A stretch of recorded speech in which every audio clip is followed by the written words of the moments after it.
Welcome student, diploma civil second year fourth semester.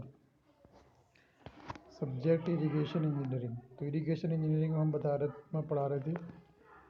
तो इसमें मैंने इस लेक्चर में सारे कुछ मेन फिगर लिए ताकि फिगर्स के नस को देख कर थोड़ा सा हम समझ सकें। तो जो फिगर हैं सिर्फ हम फिगर पे ही डिस्कशन करेंगे। हालांकि अब इतना टाइम नहीं कि जो आपको डीप पढ़ाया जाए, डीप मैं पहले ही पढ़ा चुका हूँ।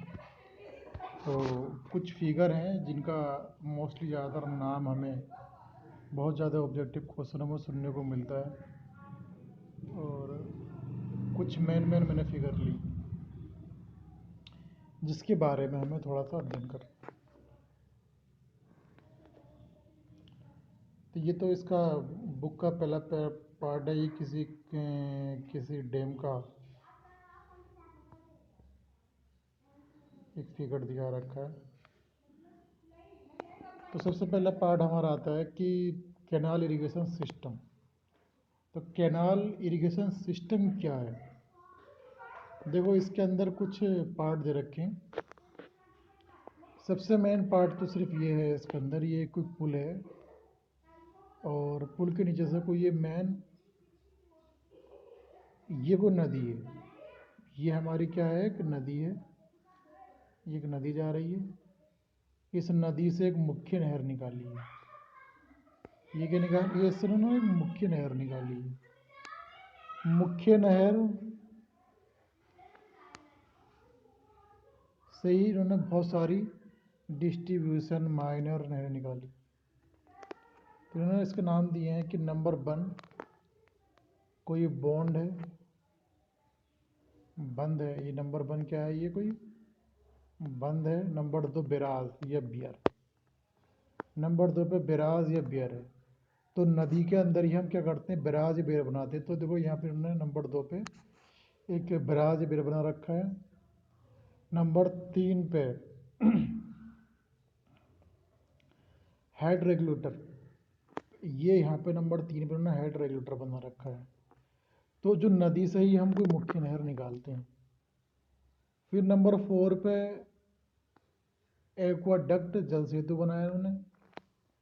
और नंबर 5 पे इन्होंने अब लिया है एस्केप। एस्केप को होता है कि कुछ ऐसी नहर जो इसके लिए सहायता के लिए हो। नंबर 6 पे है सागा हेड रेगुलेटर। नंबर 6 पे क्या है? यहाँ से हमने कोई नहर निकाली, सागा नहर, हेड रेगुलेटर। और नंबर 7 पे है आउटलेट। नंबर 7 पे आउटलेट। तो हमने बताया था कि कोई नदी से ही हम किसी नहर को निकालते हैं। नहर से ही हमारा क्या होता है? कुछ शाखा नहर हमारी कटती हैं। तो जो बैराज है, जो बियर है, वो हम किसी नदी के अंदर बनाते हैं। और जैसे ही बैराज या बियर बनाते हैं तो हमें चाहिए कि हम नहर के लिए हेड रेगुलेटर बनाएं, और फिर बहुत सी नहरों में हम उसको डिस्ट्रीब्यूट करते हैं।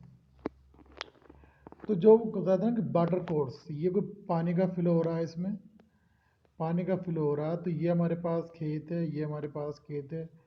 तो गूल के ज़रिए हम पानी देते हैं। तो ये हमारी कहलाती है मुक्त अल्पावन सिंचाई। तो ये दिखा रखी है उन्होंने क्यारी या चक सिंचाई। तो ये मेन गूल है हमारी, मेन डिच। तो मेन डिच से पानी जा रहा है। अब हमें पानी देना है, तो हमने यहाँ पे एक गूल बनाई। इस क्यारी के भरने के बाद में दूसरी क्यारी में पानी दिया, तीसरी में दिया। तो छोटी छोटी नालियाँ के ज़रिए हम बहुत सारी क्यारियों में पानी देते हैं। तो वो कहलाती है हमारी क्यारी या चक सिंचाई। इसी तरीके से हमारा आता है द्रोणी सिंचाई, जिसको हम कहते हैं बेसिन विद इरिगेशन। तो इसमें जैसे ये मेन डिच है, मेन डिच से पानी हमारा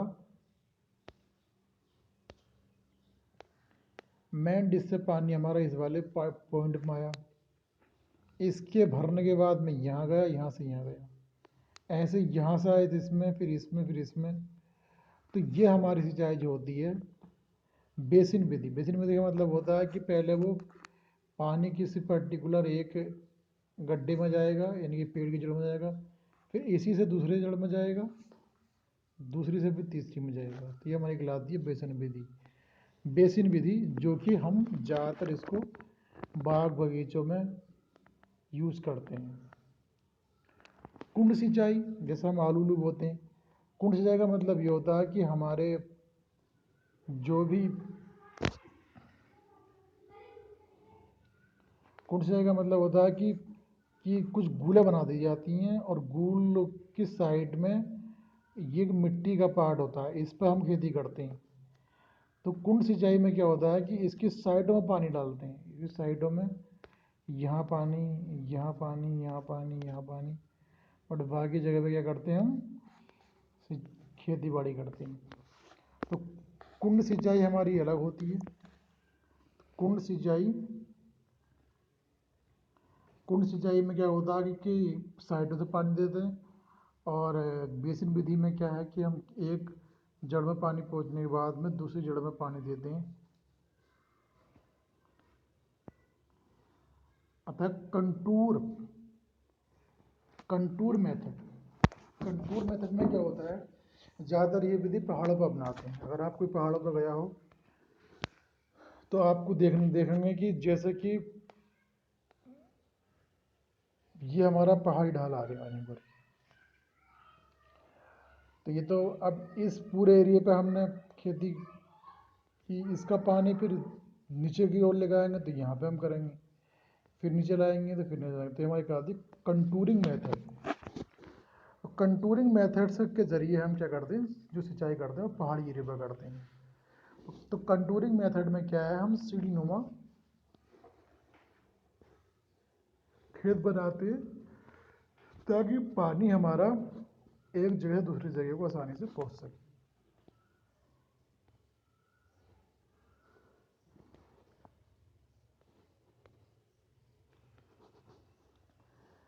अब आता है सब सरफेस इरिगेशन।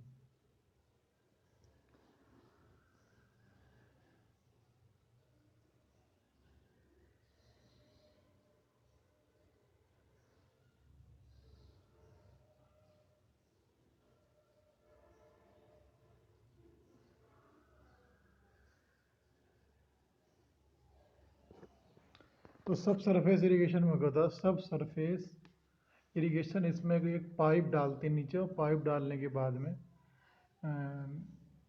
सब सरफेस के अंदर क्या है, पाइप डालते हैं, पाइप में बहुत सारे छिद्र होते हैं जिसके ज़रिए जड़ों को पानी दे दिया जाता है। जो हमारी जड़ें हैं खेत उसकी पेड़ पौधों की, तो उन पेड़ पौधों की जड़ों को पानी हम आसानी से पहुंचा देते हैं। तो ये सब सरफेस इरिगेशन है। हमारे पास ये कुछ पेड़ पौधे हैं और ये हमारा एक पाइप है जिस पाइप में पानी का फ्लो होता है, तो इसके ज़रिए पेड़ पौधों को हम पानी आसानी से दे सकते हैं। स्प्रिंकलर इरिगेशन, यह हालांकि सबसे महंगी सिंचाई के रूप में आती है। स्प्रिंकलर जैसे कि हमारे स्टेडियम है या कोई पार्क है और वह एरिया के जहाँ हमें पानी भी देना है और पानी भी कम देना है, तो हम स्प्रिंकलर इरिगेशन यूज़ करते हैं। स्प्रिंकलर इरिगेशन में क्या है कि एक अंडरग्राउंड एक पाइप होगा, उस पाइप के ज़रिए पानी जो है बाहर की ओर निकलेगा यूँ करके। ऐसे ही पाइप कुछ दूरी पे यहाँ पर भी है और यहाँ पे एक पिस्टन लगी हुई है जो पानी को इधर उधर बखेरेगी। तो हर पिस्टन इतना एरिया कवर करती है कि जितना दूसरी पिस्टन उस एरिया को कवर कर सके। तो इस तरीके से बहुत सारे पाइप हम अंडरग्राउंड डाल के उसके ज़रिए हम पानी भेजते हैं, तो वो हमारा कहलाता है स्प्रिंकलर इरिगेशन। तो ये स्प्रिंकलर इरिगेशन का मतलब है जैसे छिड़काव विधि, जैसे कि वो छिड़काव कर दिया। आमतौर पर हम कह सकते हैं जैसे बारिश का पानी हमारा किसी खेत में लगता है तो वो स्प्रिंकलर कह सकते हैं, ये छिड़काव विधि हुई। अब ये तो पॉसिबल नहीं है कि बारिश हमारी सिंचाई के टाइम पे बारिश ज़रूर हो, तो इसलिए कुछ एरिया पार्क है, स्टेडियम है, या बहुत सारी खेती ऐसी होती हैं कि जिन्हें बहुत कम पानी चाहिए। अगर हम फिलो विधि से पानी लगाएंगे तो पता चला कुछ एरिया में ज़्यादा पानी भर जाएगा, तो हमें कुछ एरियो में बहुत कम पानी देना होता है। कम पानी देने के लिए क्या करते हैं कि हम उस खेती को कि जड़ों तक पानी जाने के लिए स्प्रिंकलर मेथड का यूज़ करते हैं, ताकि पानी ज़्यादा जाने से हमारी खेती को नुकसान ना हो, और जितनी पानी की नीड थी उतना पानी हमारी खेती को मिल जाए। हालांकि काफ़ी महंगी होती है, बहुत खर्चीली विधि है, मगर इस विधि में पानी का मिसयूज बहुत कम होता है, क्योंकि दूर से पानी लाने पर बहुत दिक्कतें होती हैं, पानी का लीकेज बहुत ज़्यादा हो जाता है। इसमें पानी के लीकेज की संभावना बहुत कम रहती है। तो इन्होंने इसके बारे में बहुत कुछ बताया भी, हालांकि मैं इसको इतना नहीं बताऊंगा, बस इतना बताना चाह रहा हूँ कि एक स्प्रिंकलर इरिगेशन हमारी इस तरीके की होती है, बौछार सिंचाई कहलाती है।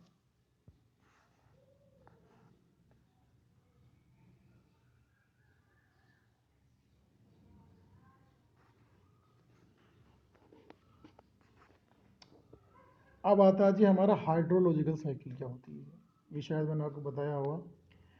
तो हाइड्रोलॉजिकल साइकिल वो होती है, जैसा आज बारिश हो रही है, ठीक है, जब बारिश होती है, अब ये तो बादलों से बारिश हो रही है, तो बारिश होने से जितना भी हमारा प्रिसिपिटेशन हुआ, तो पानी ग्राउंड पे गया, ग्राउंड से कुछ पानी इनफिल्ट्रेशन के ज़रिए नीचे की ओर आ गया, और कुछ पानी रन ऑफ के रूप में, नदी नाले के रूप में आगे की ओर चला गया।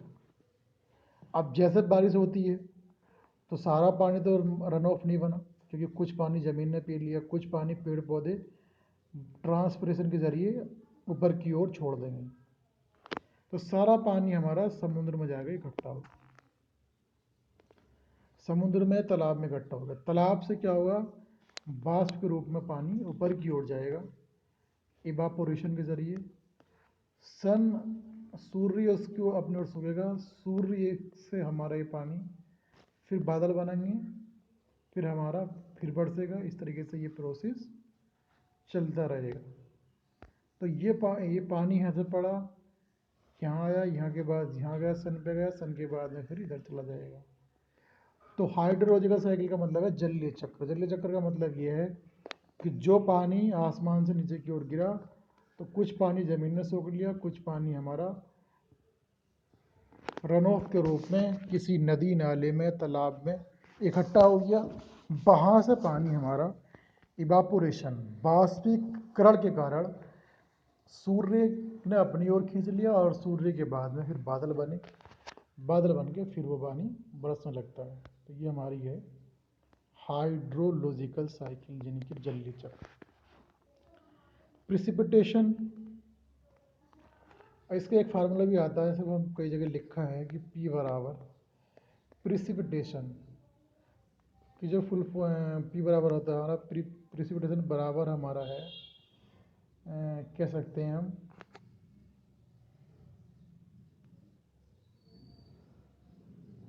Run of plus infiltration ground water table, जो हमारा इनफिल्ट्रेशन से पानी सोखा है।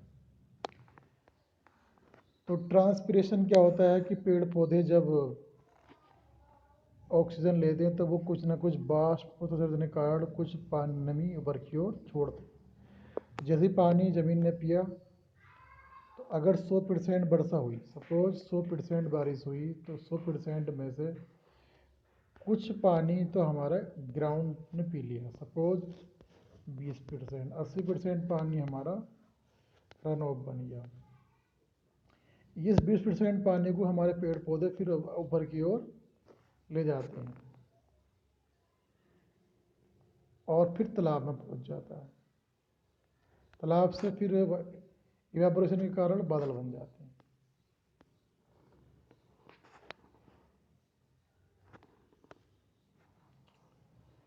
अब आता है कि जो वर्षा नापने का एक तो साइमन का वर्षा मापी यंत्र है, एक ऑटोमेटिक नॉन ऑटोमेटिक, दो टाइप के होते हैं। तो ये वर्षा मापी यंत्र है, यहाँ पे चिनाई या सीमेंट कंक्रीट का ब्लॉक दे रखा है 60x60। मानक वर्षा मापी,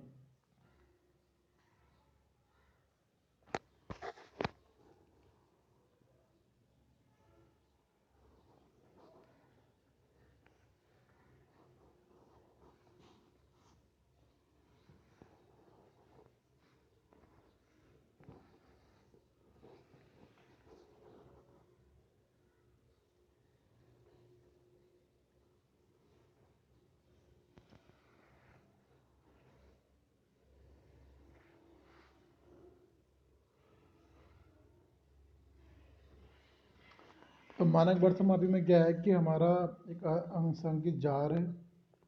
इस जार में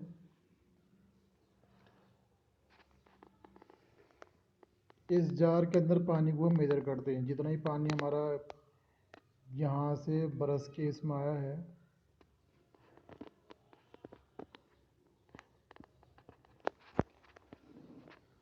तो जो 12.7 का हमारा एक फनल है और ये पानी इसमें इकट्ठा हो गया, जो भी पानी आता है इसे नाप लेते हैं। तो हम बता दें कि यहाँ की इतना पानी हमारा इतने समय में बरसा है। ठीक है जी, तो ये बरसा मापी यंत्र है, नॉन अभिलेखीय है ये।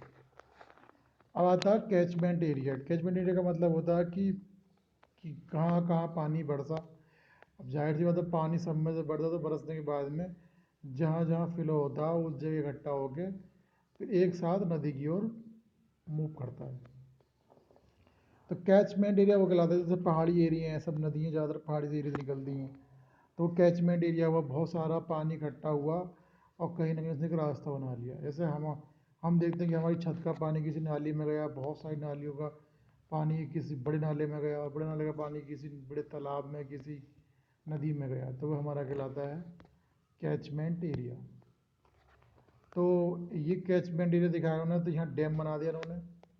जब पानी का यहाँ से निकाल होगा तो ये डैम बना दिया। जब टिहरी डैम है, तो टिहरी डैम कहाँ बना हुआ है? उत्तराखंड में बना हुआ है। तो जब बहुत बड़े एरिए से इधर पहाड़ी, जब पानी जब निकल कर आता तो बहुत ज़्यादा पानी इकट्ठा हो जाता, तो वहाँ पे क्या करा इन्होंने? डैम बना दिया। डैम का मेन पर्पज़ क्या है? ताकि पानी को रोके रखना। उस फिर रेगुलेटर लगाते हैं, उसके ज़रिए हम पानी अपनी इच्छा के अनुसार आगे की ओर छोड़ते हैं। अच्छा, ये जो फसलों का चक्र होता है ना, ये तो एक जनरल क्वेश्चन है, चाहे वो हमारा सामाजिक विज्ञान का हो या जनरल नॉलेज हो या कुछ भी हो। बहरहाल इन्होंने बताया कि गेहूँ के बाद में हम ज्वार, ज्वार के बाद चना, चने के बाद फिर हम गेहूँ बो सकते हैं। तो गेहूँ के बाद ज्वार, ज्वार के बाद चना, चने के बाद फिर हम गेहूँ बो सकते हैं। या फिर हम क्या करते हैं? धान, धान के बाद चना, चने के बाद फिर धान। कपास के बाद गेहूँ, फिर चना, फिर कपास। कपास के बाद ज्वार, चना, फिर कपास। गन्ने के बाद गेहूँ, गेहूँ के बाद कपास, कपास के बाद गन्ने। चलिए, ये कुछ चक्र थे। भारत की कुछ प्रमुख फसलें हैं। ज़्यादातर हमारे देश में जो फसलें होती हैं, ज़्यादातर आप सभी लोग जानते हैं कि कितनी फसलें हमारे यहाँ होती हैं।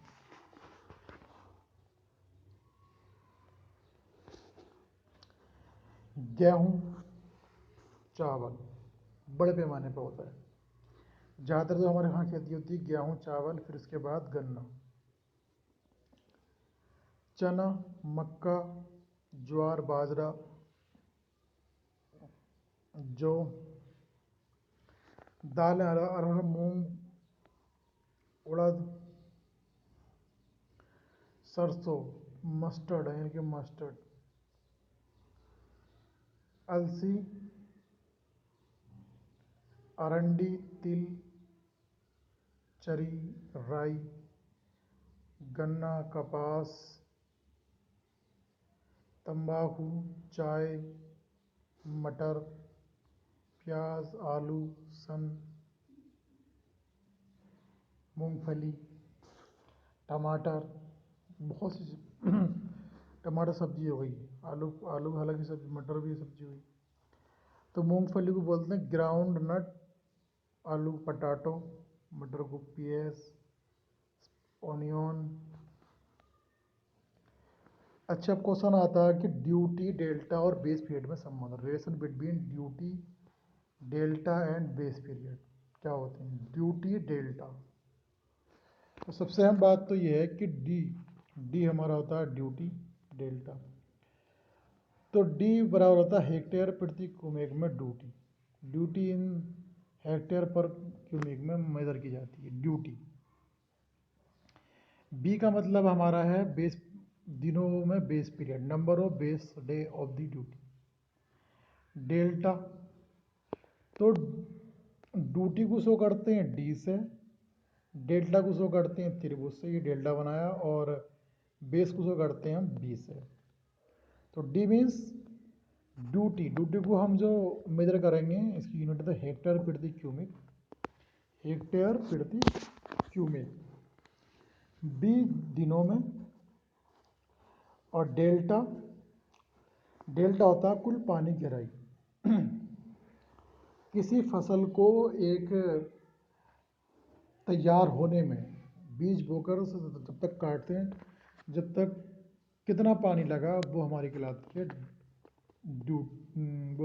है डेल्टा। डेल्टा का मतलब होता है कि depth of water on field in metre. तो इसका रिलेशन दिखाया उन्होंने फर्स्ट नंबर पे। अगर डी हेक्टेयर के एक खेत में डेल्टा मीटर गहरा पानी भरा जाए तो पानी का कुल आयतन, तो डी हेक्टेयर है, डी को क्या लेते हैं, हेक्टेयर क्यूबिक में लेते हैं, और डेल्टा को लेते हैं मीटर में। तो यदि डी हेक्टेयर का एक खेत है और डेल्टा मीटर गहरा पानी भरा जाए तो पानी का कुल आयतन, तो D into delta, hectare metre. अब डी क्या है, D into delta hectare metre, ठीक। तो डी इंटू डेल्टा गुणा 10⁴ घन मीटर, क्योंकि एक हेक्टेयर में 10⁴ मीटर स्क्वायर होता है। एक हेक्टेयर में 10⁴ मीटर स्क्वायर होता है, याद रहे। एक हेक्टेयर में 10⁴ मीटर स्क्वायर होता है।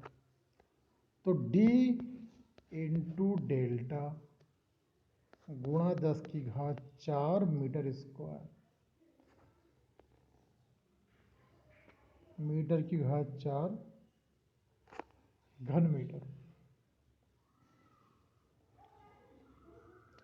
तो इसी तरीके में कहा था कि अब खेत के इसी क्षेत्रफल के लिए क्यूबिक पानी फसल के पूरे बेस पीरियड बी के लिए छोड़ा जाए तो पानी का आयतन। तो पानी का आयतन इन्होंने कहा कि अगर अब खेत के क्षेत्रफल के लिए क्यूबिक पानी फसल के पूरे बेस पीरियड, तो 1 गुणा 24,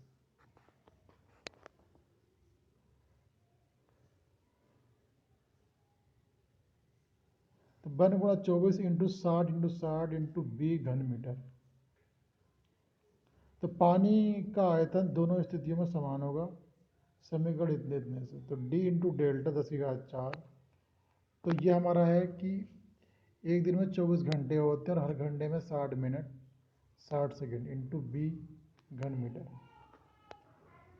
तो जब इसने इसको इधर रखा, इसको इधर रखा, जब कैलकुलेट किया तो हमारा निकल के आया डेल्टा बराबर आया 8.64 बी अपॉन डी मीटर।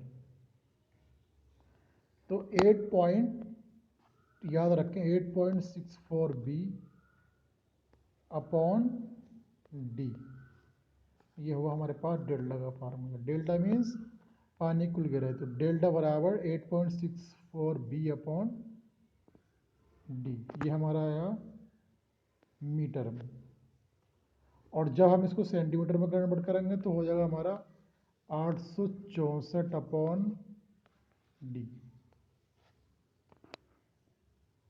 और जब हमें निकालना होगा डी, क्योंकि डी ड्यूटी होती है हमारी हेक्टेयर में, तो जब डी निकालना हम होगा तो डी बराबर हमारा हो जाएगा,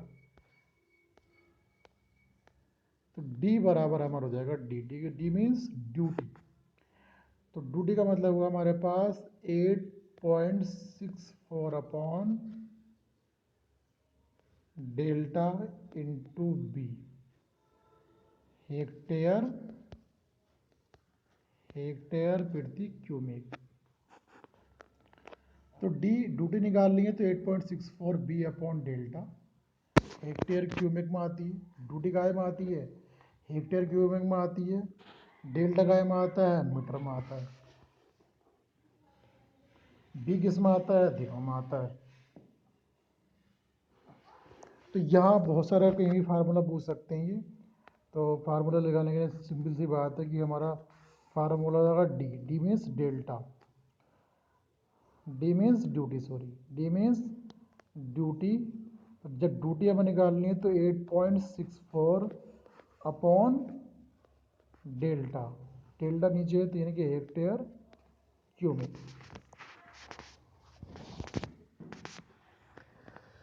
कन्फ्यूज नहीं होना। तो हमें निकालना है डी यानी कि ड्यूटी, तो ड्यूटी निकालनी है तो हमें हो जाएगा 8.64 upon delta into B, hectare cubic. और हमें निकालना है डेल्टा, तो डेल्टा के लिए फार्मूला होगा डेल्टा बराबर 8.64 upon D into B metre. और अगर हमें सेंटीमीटर में लेना है तो डेल्टा बराबर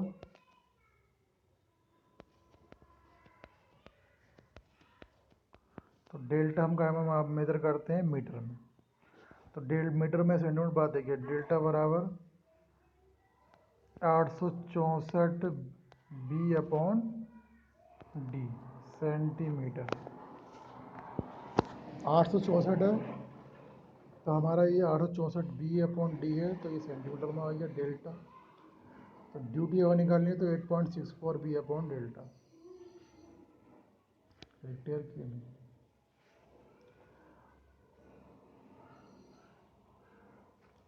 तो 8.64 को याद रखें, 8.64 है, 8.64 हमारा बी अपॉन डेल्टा, डेल्टा अगर नीचे है और हमें क्या निकालना है ड्यूटी निकालनी है, तो हमारा कितना हो गया हेक्टेयर क्यूबिक में हो गया।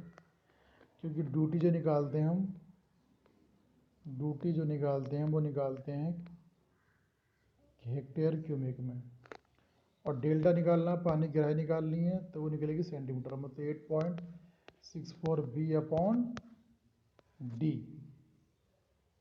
ये हो गया हमारे पास मीटर। और अगर 864 दे रखा है तो वो हमारे पास हो गया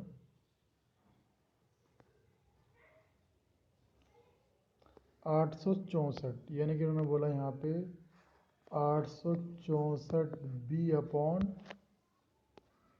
डी, तो ये हमारे पास हुआ डेल्टा बराबर 864 बी अपॉन डी, जो वो सेंटीमीटर में।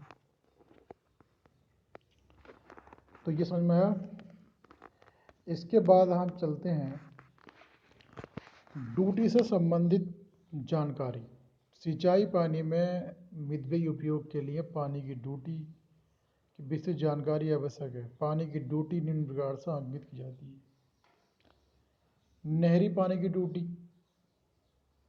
तो duty of canal water, 1 cubic पानी, तो ड्यूटी जो हम निकालते हैं वो क्यूबिक मीटर से निकालते हैं। 1 क्यूबिक पानी द्वारा फसल के बेस पीरियड में सिंचित क्षेत्रफल हेक्टेयर में, अर्थात हेक्टेयर क्यूबिक। टैंक अथवा कुएं के पानी की ड्यूटी, तो ड्यूटी ऑफ रिजर्वायर और वेल वाटर, 10⁶ घन मीटर पानी द्वारा सिंचाई क्षेत्र हेक्टेयर में। टैंक की प्रति हेक्टेयर मीटर गहराई से सिंचित क्षेत्रफल हेक्टेयर में। हाई ड्यूटी, जब प्रति इकाई पानी अपेक्षाकृत अधिक क्षेत्रफल सींचता है तो पानी की प्रति इकाई पानी अपेक्षाकृत अधिक क्षेत्रफल सींचता है तो इसे पानी की हाई ड्यूटी कहते हैं। लो ड्यूटी, जब इकाई पानी से बहुत कम क्षेत्रफल सिंचित होता है तो यह पानी की निम्न ड्यूटी कही जाती है।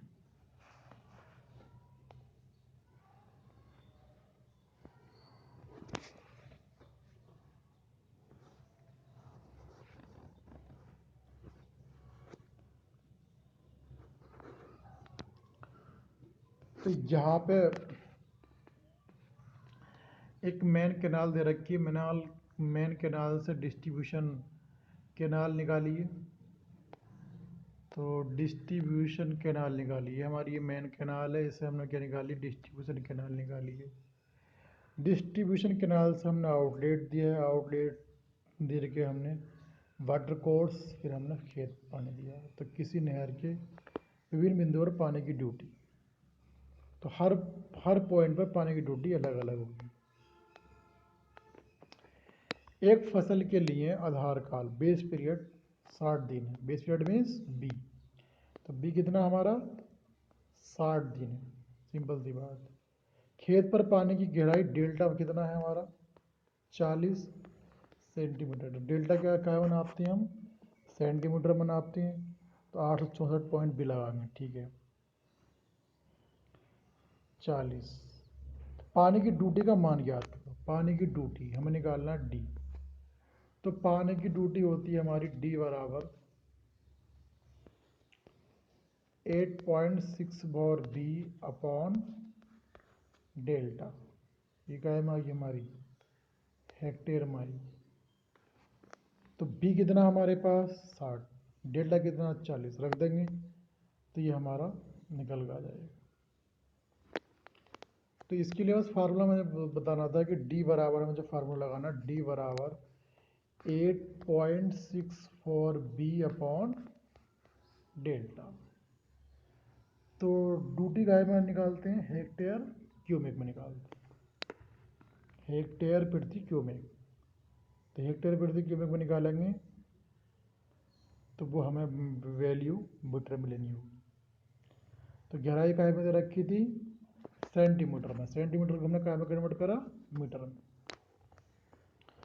तो वो डायरेक्टली नहीं रख सकते, दिक्कत हो जाएगी, तो इसलिए 40 सेंटीमीटर बराबर 0.40, तो 8.64 इंटू बी अपॉन डेल्टा,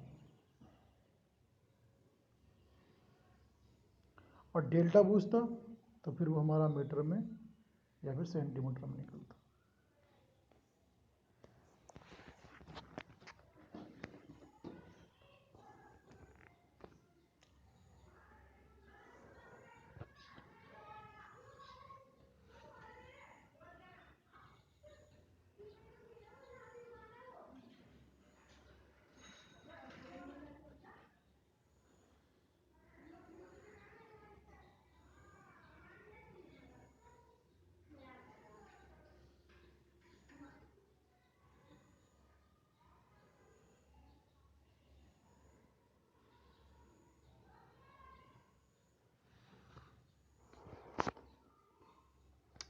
अब आती है भूविज्ञानिक रचना। तो ये हमारा कुछ धरती जो हमारी कई लेयर से बनी होती है। तो लेयर, एक लेयर होती है प्रीवियस लेयर, एक होती है इम्प्रीवियस लेयर स्ट्रेटम। तो ये लिखा previous stratum impervious stratum. Previous layer वो होती है जिसके अंदर पानी होता है, और इम्प्रीवियस लेयर वो होती है जिसके अंदर पानी नहीं होता।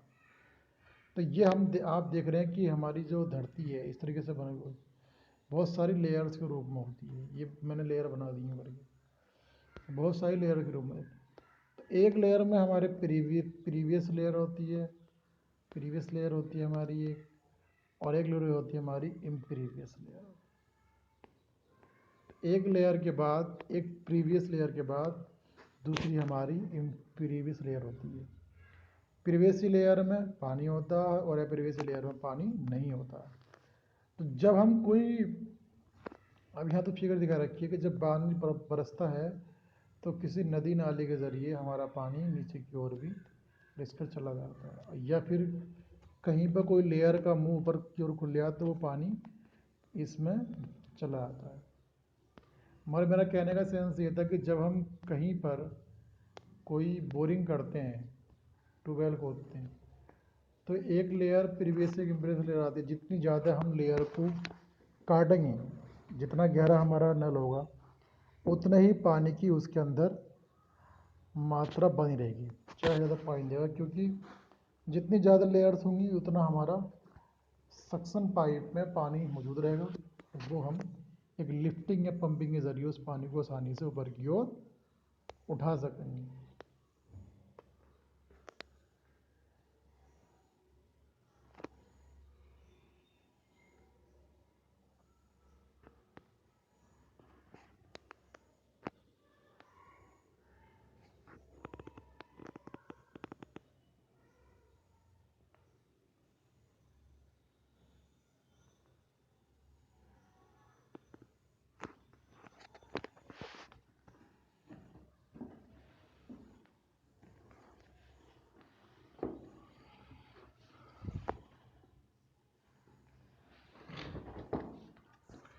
तो इसी तरीके से ये अगली फिगर दिखा रखी है, ट्यूबवेल दिखा रखे हैं, सॉरी कुआं दिखा रखा है। कुआं, अब कुएं को जो हम बनाते हैं तो कुछ प्रीवियस ये लेयर इम्प्रेस लेयर को काट कर कुआं बनाया जाता है। उथला कुआं जिसकी गहराई कम होती है, गहरा कुआं जिसकी गहराई ज़्यादा होती है। तो यहाँ पे बेल स्टेनिंग लगा रखा है इन्होंने, और well steinings ground water table previous layer I, यहाँ पे इन्होंने रोक दिया और यहाँ से पानी उड़ाने लगा। तो ये हमारा उथला कुआं है। तो उथला कुएं में से पानी, आप जब प्रीवियस लेयर में पानी ख़त्म हो जाएगा तो ये कुएं हमारे ऐसे जो पानी गर्मी के दिनों में नहीं दे पाते। कच्चा कुआं, ये फिगर दिखा रखी है इन्होंने, एक पक्का कुआं। अब इसके अंदर साइडों से क्या करेगी, चिनाई इन्होंने लगा दी है, तो ये पक्का कुआं कहलाया हमारा। बहरहाल जब हम प्रीवियस लेयर और इम्प्रीवियस लेयर को काटते हैं तभी हम कोई ट्यूबवेल या कोई कुआं बना पाते हैं। अब आता आर्टिशियन वेल, पताल तोड़ या बहता कुआं। इस कुएं की सबसे बड़ी खासियत ये है कि जैसे कि ये हमारी प्रीवियस लेयर है, ये वाली, इसमें पानी है। अब यहाँ से ये लेयर नीचे की ओर गई, फिर ये चलेगी। अब यहाँ जो इम्प्रेस लेयर है तो वो इस तरीके से हो गई। अब यहाँ जो पानी है, पानी का प्रेशर इतना हो गया कि ये ऑटोमेटिक ही इस इम्प्रीवियस लेयर को काट के ऊपर की ओर पानी निकलने लगा। तो आप देखते होंगे कि जैसे बरसात के दिनों में बहुत जगहों पे जो हमारे बोरिंग है ऑटोमेटिक पानी देने लगते हैं। तो वहाँ का सब सिस्टम क्या होता है कि वहाँ की जो लेयर्स होती हैं, उन लेयरों में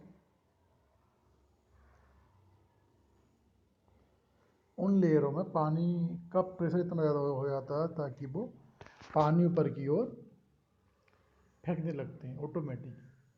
तो आर्टिसन वेल वही होते हैं कि जब किसी लेयर्स में पानी का प्रेशर इतना बढ़ जाता है तो उस हिसाब से वो पानी ऊपर की ओर फेंकने लगते हैं, जलीय दाब के कारण बाहर निकलता पानी। तो ये आर्टिशियन वेल। तो इसका मेन पर्पस सिर्फ ये, जैसे हमारे पास कुछ लेयर थी, जैसे मैंने बताया ये लेयर थी, अब ये लेयर थी सीधी थी, एक प्रीवियस इम्प्रीवियस प्रीवियस इम्प्रीवियस।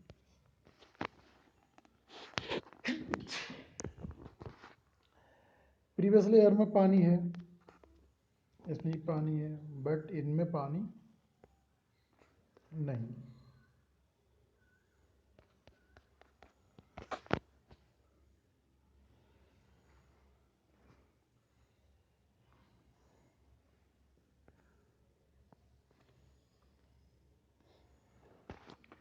तो जैसे यहाँ पे इन्होंने दिखाया इस कंडीशन में कि ये जो हमारे पास लेयर है, इसका मुंह इधर भी बंद हो गया, इधर भी बंद हो गया। अब ये यहाँ पे ये पानी का दाब इतना हो गया कि जो ऊपर की ओर ऑटोमेटिक इसने इस लेयर को फाड़ के पानी निकालना शुरू।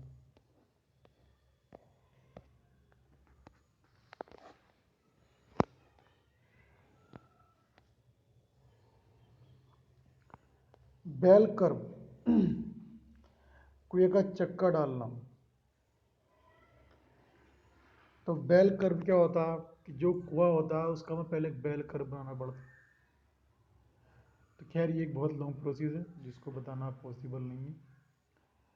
तो ये कुएं का आधार होता है जिस पर कुएं का स्टेनिंग बनाई जाती है, और कुएं का स्टेनिंग बनाते हैं बैल कर्व की।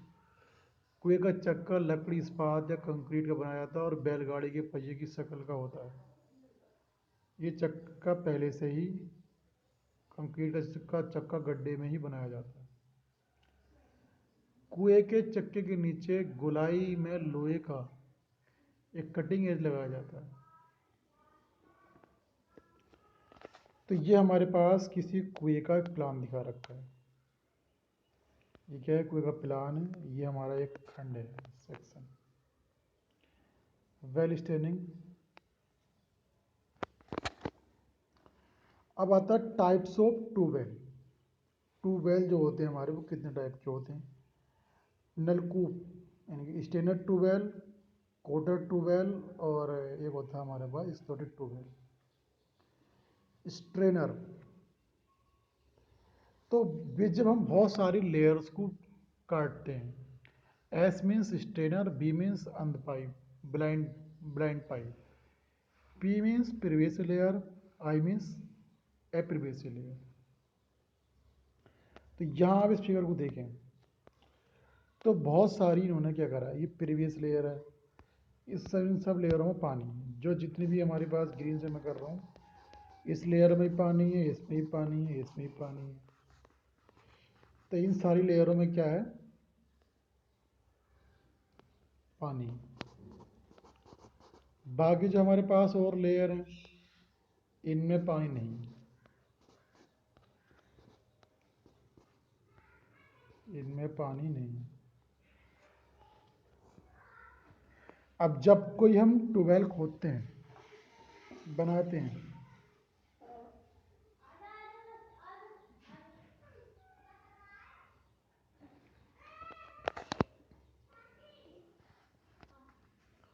तो हम जिस लेयर में पानी है, अब ग्रीन वाली जो मैंने बनाई है उसमें पानी है, तो यहाँ पर हमने स्ट्रेनर पाइप लगा दी, स्ट्रेनर लगा दी, ये हमने स्ट्रेनर लगा दी, ये हमने स्ट्रेनर लगा दी, जाली लगा दी, ताकि पानी रिस रिस के इस पाइप में इकट्ठा होता है और फिर हम यहाँ से इस पानी को बाहर की ओर निकाल सकते। तो जो हमारे पास स्ट्रेनर नलकूप है उसमें क्या करते हैं हम,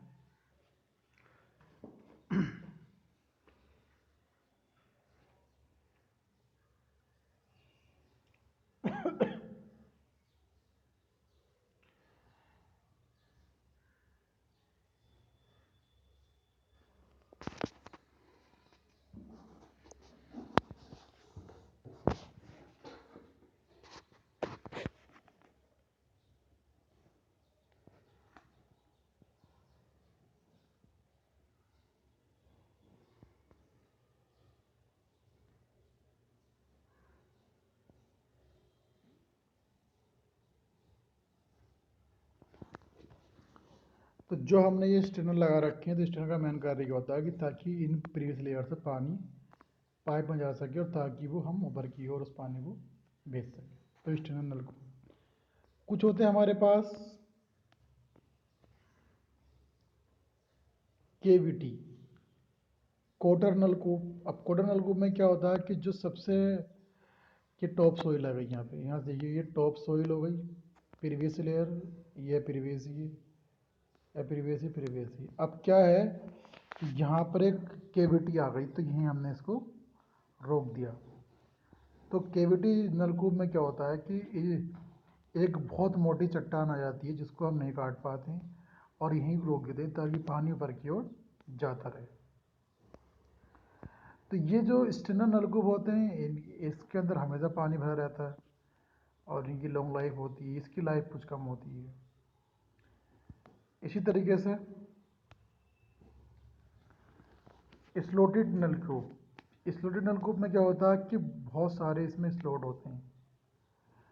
तो ये क्या करा उन्होंने, सबसे नीचे साइड में क्या किया, एक कॉपर और बहुत सारी साइकिल स्लॉट कर दिए उन्हें इसके अंदर।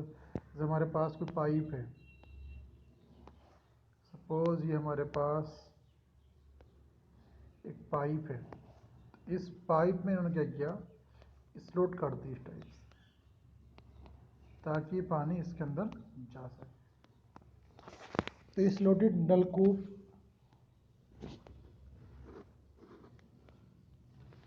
तो ये हमारे हमने कुछ आपको मेन कुछ फिगर बताई हैं और अभी इसके अगले लेक्चर में भी हम कुछ फिगर लेकर आएंगे ताकि आपको मालूम हो सके कि झिल्लीदार नलकूप क्या होते हैं, कोटर नलकूप क्या होते हैं। देखो ये भी नलकूप है, ये भी नलकूप है, डिफरेंस ये है कि यहाँ पे केविटी बन जाती है तो इसने केविटी बोला इसको, यहाँ स्टेनर नलकूप बोला। तो स्टेनर का मतलब क्या हुआ कि जहाँ पे हमने कहीं पर एक ब्लाइंड पाइप के स्टेनर लगा रखे हैं, इसलिए स्टेनर नलकूप हो गया।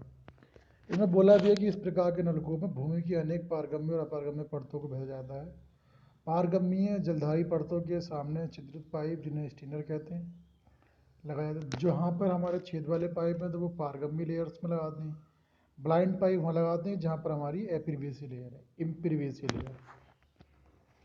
तो types of tubewell, strainer, cavity और स्लॉटेड। अब कौन से सवाल में क्या बूझ ले वो डिपेंड करेगा क्वेश्चन की लैंग्वेज के ऊपर।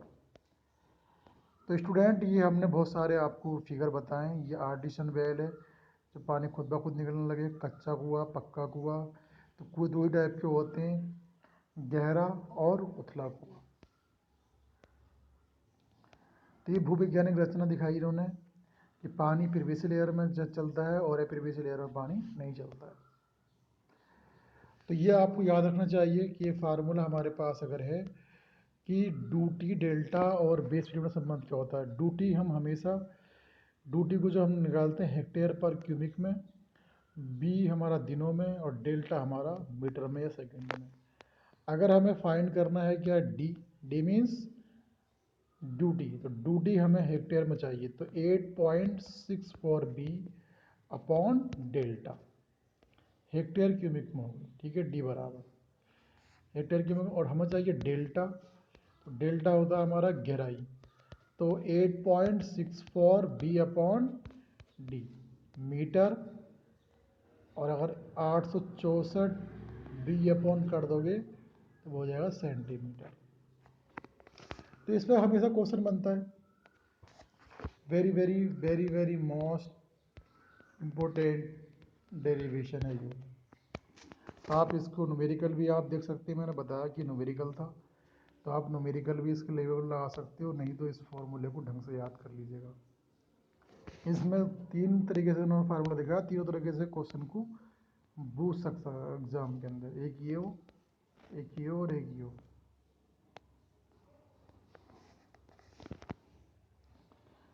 तो कुछ मैंने इसमें फिगर दिखाने की कोशिश की है कि जैसे कि कैचमेंट एरिया क्या होता है, नॉन वर्षामापी यंत्र क्या है, हाइड्रोलॉजिकल साइकिल का क्या प्रोसीजर है, और स्प्रिंकलर इरिगेशन क्या होती है।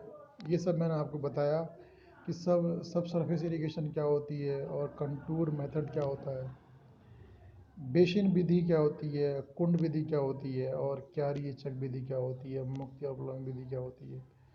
तो जितनी भी सारी फिगरें थी मैंने इनको एक्सप्लेन किया ताकि आपको कोई प्रॉब्लम क्रिएट ना हो।